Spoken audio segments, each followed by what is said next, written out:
النهارده اليوم العالمي للفتاه، تحب تقول ايه للفتاه بقى؟ هو في يوم العالمي للفتاة؟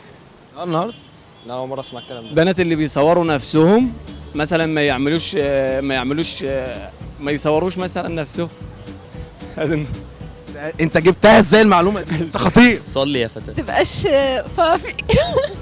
تحشم يا فتاة، ما تعكسش، ما تتحرش، صومي. فتاه. ما تلبسش بنطلون سكيني. تحشم يا فتاة. لا ما انت قلت لها تحشمي خلاص، يا زمانها دلوقتي تحشمت. خلاص هي دي نصيحة. انت بتبص لي كده ليه؟ تحشم يا فتاة. تتظبط وتلبس حاجة حلوة كذا وتتعطر وتبطل تمشي مع الاشكال هذه. احترم البنت وقدرها. البلطونات الضيقه اللي جسمها، البلوز الضيقه على جسمها.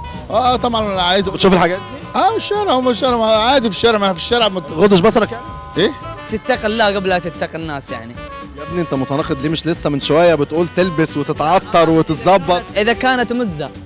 اذا كانت مز أيوة. عندك مبدا. أيوة مبدأ طبعا. الفرق بين الولد والبنت في الموضوع الالوان. لا اصل اللون بيبقى مفزع، يعني انت بتشوف اللون كده فتحسها منوره، يعني هي شنطه مش مشكله، فاهم؟ ما انت منور اهو. ربنا يخليك. بلاش تلبس البناطيل الضيقة قوي يعني دي. زي ما انا قلت ما تفرطيش في حقك، بقول ما تاخديش فوق حقك. ما تضربش اماينه. تواضعي شوية فتاه. يا فتاة. البنت لو ما مشيتش زي السيف سمعتها هتتبعتر، وتبعترت سمعتها ملهاش اي لازمه. زي ما انت بتنتقد غيرك لازم تنتقد نفسك. معظم الفتيات بيحاولوا يفتكسوا حاجات جديده للشهره بس. الموزمبليه اللي بيتعمل تلاقي في حاجات كبيره قوي كده، تحس انها حاطه طفل صغير في دماغها.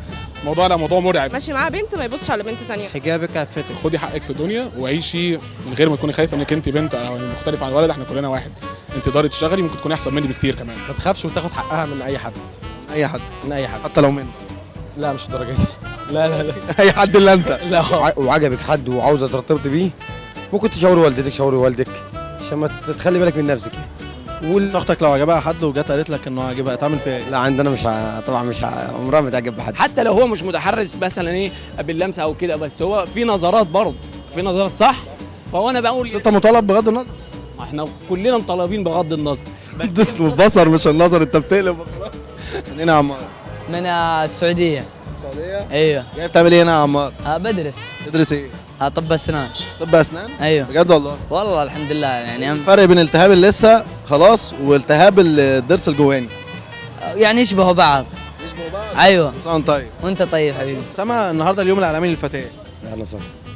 مثلا بيه عامل ايه؟ الحمد لله. صان طيب والله. بالصحه والسلامه. نورنا. ربنا يخليك. اوكي اعمل ايه يعني؟ بيتريقوا علينا ويا ريت تروحوا بفايده، والبنت مش عارفه بعد الجواز بتتخن وتفرشح، ما انت ما بيشوفوش كرشهم يعني بعد الجواز. سوري يعني. انا مش متجوز بس موجود.